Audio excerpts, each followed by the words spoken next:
I don't know if we talked about Doc Rivers enough. This clearly feels like the last series for him, Chris. You're a Sixers fan. This feels like the end of the road. Is it Mike D'Antoni next year? Is this even a good job for Mike D'Antoni? Because I feel like if I'm him and I look at LaMelo, and LaMelo's just this race car in the garage, and I'm not sure I trust the engineers, and I'm not sure I trust, the model, but I know that car goes fast. And I know I've succeeded with Jeremy Lin and Nash and all these other dudes. And it's like, I kind of want to get in that LaMelo Ball race car.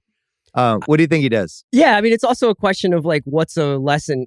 Would Mike D'Antoni prefer to be in a more or less intense environment? I think that the Sixers are always going to be one of the most talked about franchises for as long as Daryl's there. There's always this possibility of some weird trade, of some drama going on. Whereas in Charlotte, I think you could probably just be a league pass all-star team and have like a sick offense and start to tinker with LaMelo and make him into Steve Nash 3.0. Isn't that what he would want at this point in his career? I feel like I mean, I think Philly's probably closer to a championship contender than Charlotte is. So if you're Mike D'Antoni and you're like, this is the last ride, then you probably want to go to Philly. Tyler, I'm going legacy if I'm Mike D. You're not winning a title with this Philly team. I'm going full 7 Seconds or Son 2023.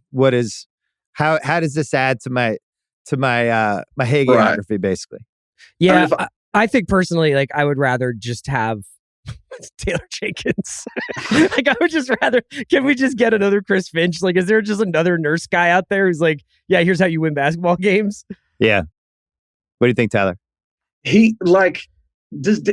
you think that Harden's going to be there next year?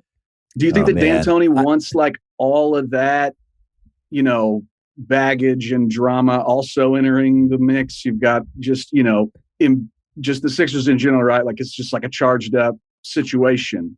You've got Embiid, who's never shying away from. The sad thing this time around is it's not even like Icarus, where it's like he scores 42 but then goes out all night and sucks the next game. It's like he's just slow. He's just got old.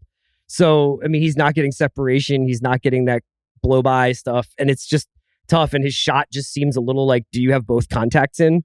Are we sure? He's slow and he lost his legs. He lost his burst. It's not there anymore. NBA history tells us 9 out of 10 times it doesn't come back. There's a case where he could go Chris Paul plant diet and just completely try to change his body and try to recapture it. But are you betting $270 million on that? So when this is probably going to be the subject of 17 podcasts over the course of the next couple of months. But when we look back on it, will the Simmons-Harden trade be the least consequential blockbuster ever? I tried to make that case as it was happening. But we were all I thought there was a chance that it might actually be a sucky trade for everybody. Yeah.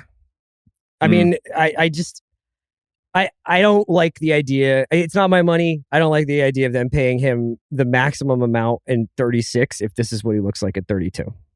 I could see Tyler, maybe 2 years 80 or 2 years 85 to at least buy the chance that he might come back. Yeah, maybe. I mean, you don't want to lose him for nothing. Tyler's out. I mean, I'm not a Harden guy. It's. If I were D'Antoni, I would take the Charlotte job in a heartbeat, and I wouldn't think 2 seconds about it personally. The Harden thing that scares me is he's getting to that point now that a lot of old players do, where when they fall, you can tell they were really worried about it, and they're falling as slow as they possibly can. That's like me right now. Yeah. And it's like it's like how Shaq used to fall when he was late in his career. It was just almost like it's mummified. You get a little mummified. Yeah. Bill's got cue cards like Brando in The Godfather. It's just I'm not even here right now. Dylan Berkey CGI'd me. I would be super nervous about tying my future to Harden. And plus Embiid, it's not like he's been a picture of health either. I look at for D'Antoni with Charlotte, just the LaMelo, all the stuff he loves. LaMelo's one weakness is he can't guard anybody. So you tell that to Mike D, and he's like, I'm even more intrigued. Yeah, right. Wait, so you're telling me our defense is going to be awful? Neither can I. We got that in common. This sounds awesome. You've had my curiosity. Now you have my attention.